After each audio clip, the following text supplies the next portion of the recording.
So this is an orchid that we've had about 6, 7, maybe 8 years, and you can see it's kind of bursting out of the pot. It flowers in the winter. I just spent an hour on the internet trying to find what this dendrobium is called, the variety of it. Gave up in the end, and then discovered there was a label in the pot that told me it's called Dendrobium Purple Winter Beauty. There you go. Gorgeous, pinky, mauve, purpley flowers in winter and spring with a light perfume. And we're going to have a go today at tidying up this plant that's got a bit messy and repotting it into a slightly larger pot. Worth bearing in mind that this is quite normal for orchids to kind of spread out to one side, because that's the way they grow. Orchids in the wild, in the natural habitat, don't grow in the ground. They grow in the side of a tree. So therefore then you can imagine if they're in the side of the tree with their roots hanging into the bark, they would have to kind of hang out to one side of the tree. So it's quite normal for it to grow like that. I might see if I can get some cuttings off this as well, because you can see that there's quite a few of these little aerial roots here. So in theory, the way I'm thinking is if let's have a go. Let's see if I can twist one off.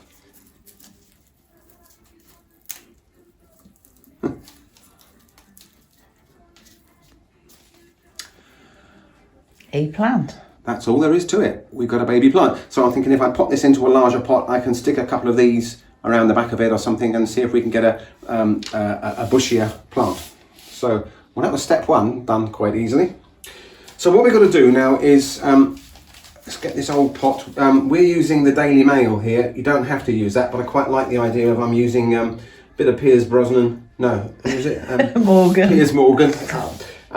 Winston Churchill and Lady Diana are watching me as I do this. So we're going to see if we can get this old pot off. It's been in here for a good number of years. Come on.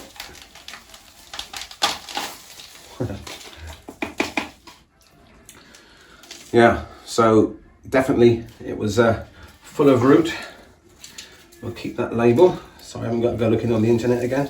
Now they say that it's best to just work open the roots and try and get rid of some of the old compost. We say compost, but actually orchid compost is predominantly bark. Remember, they grow in the bark of a tree. You don't want to be using ordinary compost on orchids like this, because they need to have the air gaps. They need to have space around the roots, because they're used to growing in the air. So they don't want a dense compost. They want a nice open lumpy compost. So basically this old compost you can see there is it's just bark. I'm just looking to see if there's any dead looking roots in here. But they look pretty good to me. I might just give them a bit of a trim over. Hard to tell.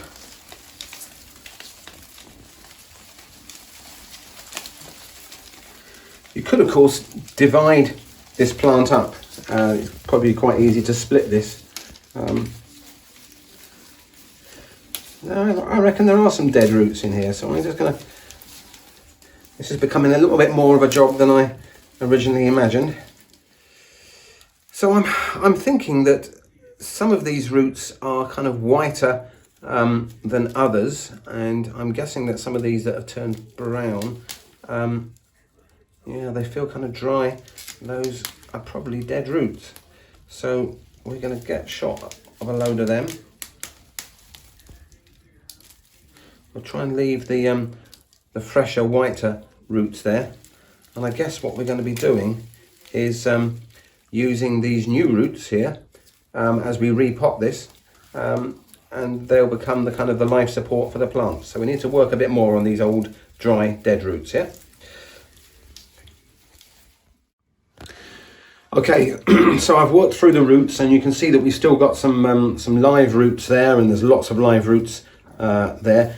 I could quite easily divide this into two, but I'm hoping to get a really big chunky version of this this plant. So rather than splitting it into two, I'm just going to take off some more of these top shoots here, and maybe we can start a new baby plant using some of them. There's another one. Come on. So just give it a little bit of a twist. And there you have it. And there's another one. Yeah, there's another little baby there, so we can divide that again. Shall we have a go? Let's see whether he'll... Look at that. So we'll do those back into the original pot. We'll get some more babies off here now. It's important that you do this at the right time of the year, and this is probably not the perfect time. We're doing this in August. But I wouldn't want to be doing this in the middle of winter when the plant is either flowering or dormant. You want to kind of do this at a time when the plant is naturally growing, so it can grow into this this fresh compost. So kind of after flowering, spring, summer would be a good time, and that's generally the same for most houseplants. Got a broken stem here, so I'm going to cut him back and. Let's see if we can get some more babies off here. Just wiggle it just a little bit and come on. There we go. Got a baby.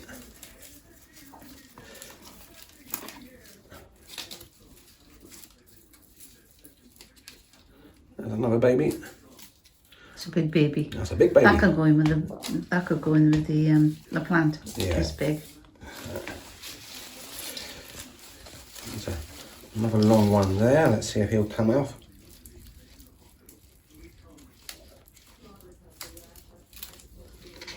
Another big one. We'll put him at the back of the big plant. I'll take this one off. He's wanting to. And I guess in the wild, this is how they would propagate themselves. They would kind of drop these every so often off the mother plant, and it would hopefully root into another tree another tree trunk. Oh, look at that. Watch this now. Come on. There we are. So you might recall that we like to use hydroleca. We like to have a little kind of puddle of water sat underneath the plant. So previously that plant was sat on there. The compost itself wasn't sat in water. The compost, we would spray or give occasional watering, but there was a little kind of reserve of water there below the pot, which would gradually evaporate and create this pocket of humid air. And humid air is what these guys love. So we're going to do a larger version of that. I can put some hydroleca, this kind of expanded volcanic rock in there. This pot sits just proud of it, so it's not going to sit in the puddle. There's about 2 centimeters gap, I would say, underneath there. But now we need to see if we can get this firmly potted back into a pot. So I want some of these roots going down a bit.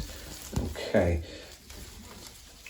So we're going to put him towards the bottom of the pot.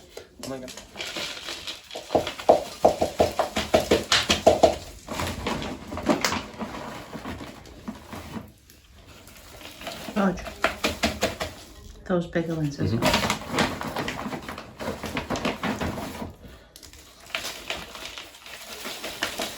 And this has got bark, this compost, and it's also got expanded volcanic rock in there as well.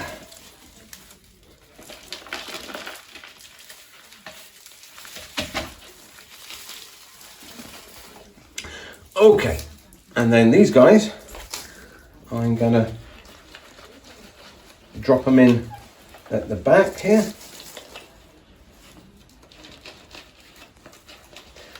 I can hear it's actually raining outside. You know what, I might just put this outside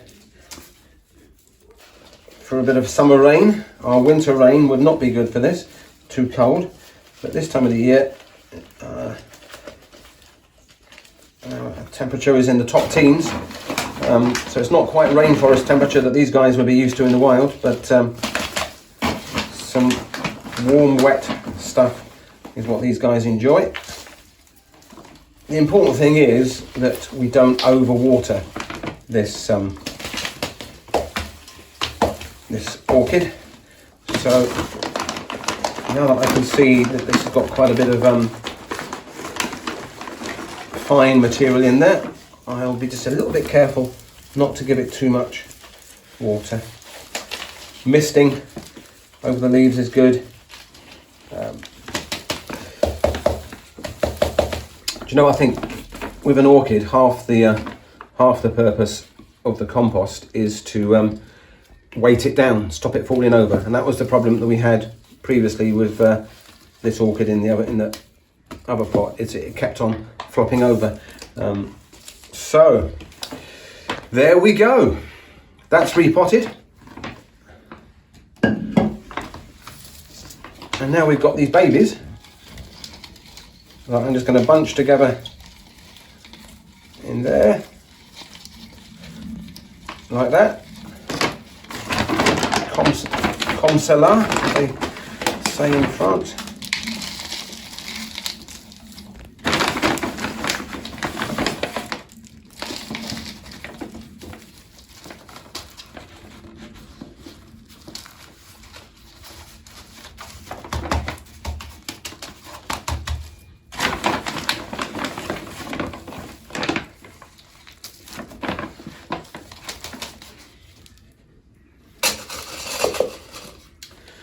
Mother and baby, happy families.